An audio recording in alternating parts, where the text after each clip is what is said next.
नगर के सप्त देवालयों में से प्रमुख राधा दामोदर मंदिर में अक्षय तृतीया पर्व को लेकर तैयारियां जोरों शोरों पर चल रही हैं। आपको बताते चले कि भगवान श्री कृष्ण की नगरी श्रीधाम वृंदावन में अक्षय तृतीया पर्व पर ठाकुर जी को चंदन का लेप लगाकर गर्मी से राहत प्रदान की जाती है, जिसमें ठाकुर जी चंदन श्रृंगार कर अपने भक्तों को दर्शन देते हैं। इसी क्रम में राधा दामोदर मंदिर के सेवायत के द्वारा चंदन सेवा का कार्य होली के बाद से ही प्रारंभ हो जाता है, जिसमें साउथ से आए हुए चंदन को नित्य प्रतिदिन मंदिर में कर लेप तैयार किया जा रहा है। विस्तृत जानकारी देते हुए मंदिर के सेवायत आचार्य कृष्ण बलराम गोस्वामी महाराज ने बताया कि चंदन श्रृंगार की यह परंपरा करीब 500 वर्ष पुरानी है। 500 वर्ष पहले गौड़िया संप्रदाय के माधवेंद्रपुरी पाद महाराज गोवर्धन के जतिपुरा में रहकर श्रीनाथ जी की सेवा पूजा करते थे। उनको श्रीनाथ जी ने स्वप्न देकर कहा कि पेट की गर्मी तो मेरे 56 भोग के सेवन से समाप्त हो जाती है, लेकिन शरीर का ताप मैं किस तरीके से कम करूं? तुम मलयागिरी जाकर मेरे लिए चंदन लेकर आओ और मेरा चंदन से श्रृंगार करो। रास्ते में उड़ीसा में स्थित ठाकुर खीरचोरा गोपीनाथ के दर्शन करने के बाद वे चंदन लेकर लौट रहे थे, तो उनसे ठाकुर खीरचोरा गोपीनाथ ने कहा कि तुम मेरा चंदन से श्रृंगार करो, ठाकुर श्रीनाथ जी स्वयं प्रसन्न हो जाएंगे। तो माधवेंद्रपुरी महाराज ने उनका श्रृंगार किया, तभी से परंपरा चली आ रही है। इसी कारण से उड़ीसा में चंदन यात्रा 21 दिनों तक मनाई जाती है। मंदिर के सेवायत आचार्य पूर्णचंद्र गोस्वामी महाराज ने बताया कि हर वर्ष की भांति इस वर्ष भी साउथ से उच्च कोटि का चंदन मंगवाया गया है, जिसको नित्य प्रतिदिन घिस कर लेप तैयार कर रहे हैं। इस लेप में नाना प्रकार की जड़ी बूटियों का मिश्रण कर अक्षय तृतीया के पावन मौके पर ठाकुर जी का चंदन श्रृंगार दर्शन किया जाएगा, जिसमें ठाकुर जी अपने भक्तों को दर्शन देंगे। उस दिन ठाकुर जी को कोई भी वस्त्र धारण नहीं कराए जाते हैं। उस दिन ठाकुर जी को चंदन से सुसज्जित किया जाता है। वहीं सेवायत करुण गोस्वामी ने बताया कि ठाकुर राधा दामोदर लाल के सर्वांग दर्शन करने से भक्तों की सभी मनोकामनाएं पूर्ण होती हैं। ठाकुर जी के दर्शन करने के लिए दूर दराज से हजारों श्रद्धालु मंदिर दर्शन करने आते हैं। वहीं उन्होंने बताया कि ठाकुर जी के द्वारा धारण किए गए चंदन को प्रसादी कर भक्तों में वितरित भी किया जाता है। बोले श्री राधा दामोदर लाल की जय। इस बार जो अक्षय तृतीया है, जो तीज बोलते हैं, 30 तारीख को पड़ा है, 30 अप्रैल को। उस दिन जो ठाकुर जी दर्शन करते हैं उनसे मनोकामना पूर्ण होती है, सब और जो उनकी मनोकामना है सब पूर्ण होती है। बोले राधा दामोदर लाल की जय। श्री राधा दामोदर लाल की जय। बड़ो ही आनंद का विषय है। हमारे ब्रजमंडल में कन्हैया से लाल लड़ावे को हम लोग नित्य नए उत्सव मनाते रहें।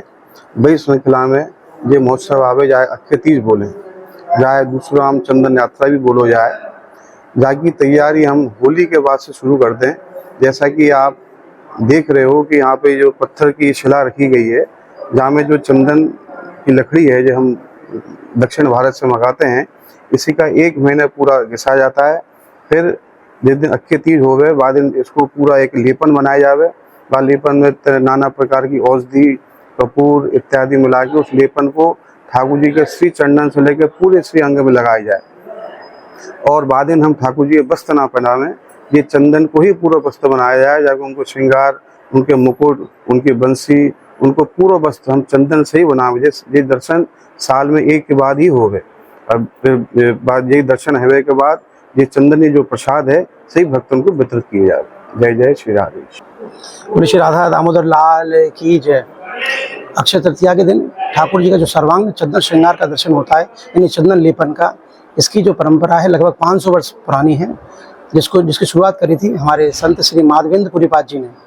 वो जतिपुरा गोवर्धन में रहते थे और वहीं पर भगवान श्रीनाथ जी ने उनको दर्शन दिए। बोले माधवेंद्रपुरी पाद, अब आप, क्योंकि मेरे को काफ़ी गर्मी लग रही है, ताप जो है, क्योंकि जो पेट की गर्मी तो 56 भोग से मतलब पूर्ण हो चुकी है, परंतु जो ताप, शरीर का ताप है, वो पूर्ण नहीं हो रही है। तो शीतलता के लिए कुछ करो। तो माधवेंद्रपुरी पाद ने पूछा, प्रभु मैं क्या कर सकता हूँ बताइए। तो बोले काम करिए, मलयगिरी जाइए, वहाँ से चंदन लेके आओ, उसका लेपन करो, उससे मुझे शीतलता मिलेगी, ठंडक मिलेगी। आज्ञा पाकर माधवेंद्रपुरी पाद निकल गए मलयगिरी के लिए। रास्ते में उड़ीसा में वो खीरचोरा गोपीनाथ में रुके, क्योंकि गोपीनाथ जी ने उनके लिए खीर चुराया था, तो नाम पड़ा था खीरचोरा गोपीनाथ। उनके दर्शन किए, वहाँ से फिर मलयगिरी गए। लौटते वक्त उनके मन में आया कि एक बार और दर्शन कर लूँ गोपीनाथ जी के, क्योंकि अवस्था काफ़ी हो चुकी थी, अगर मैं गोवर्धन जाऊँगा क्या पता लौट के आऊँ कि नहीं। जब वो दर्शन करने गोपीनाथ जी के पास गए, गोपीनाथ जी ने उनके हाथ को पकड़ लिया। बोले माधवेंद्रपुरी पाद, अब तुम मुझे ही लेपन करो चंदन का, तुम मुझे लेपन करोगे, श्रीनाथ जी को वही ठंडक मिलेगी।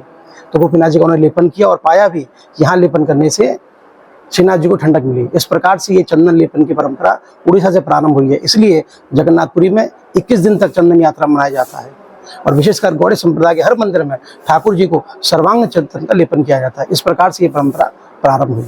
Rajiv Academy for Technology and Management, the first premier institute of RK Education Hub, 7th rank of MBA by AKTU University, Lucknow, A-ranked institute by Business India since 2007, and A+ rank awarded by Just Career among top 100 B schools by Dalal Street, assured placement in top-notch global companies across multiple industrial verticals, regular workshops, training programs, seminars, and guest lectures by reputed academicians and corporate executives, frequent industrial visits for practical exposure into the real-life work environment, systematic and well-structured training classes to enhance communication, life skills, technical and aptitude skills, a lively campus life full of multifarious cultural and sports events, fun-filled outdoor leisure trips, and extensive extracurricular activities, highly qualified faculty members, multimedia classrooms, and state-of-the-art AC infrastructure amidst lush green enthralling ambience. Admission open for MBA, MCA, BBA, BCA, BEcom, BSc CS, BLib, MLib, BEd, and MEd. Come and be a part of achievers at RATM and build a future of your dreams.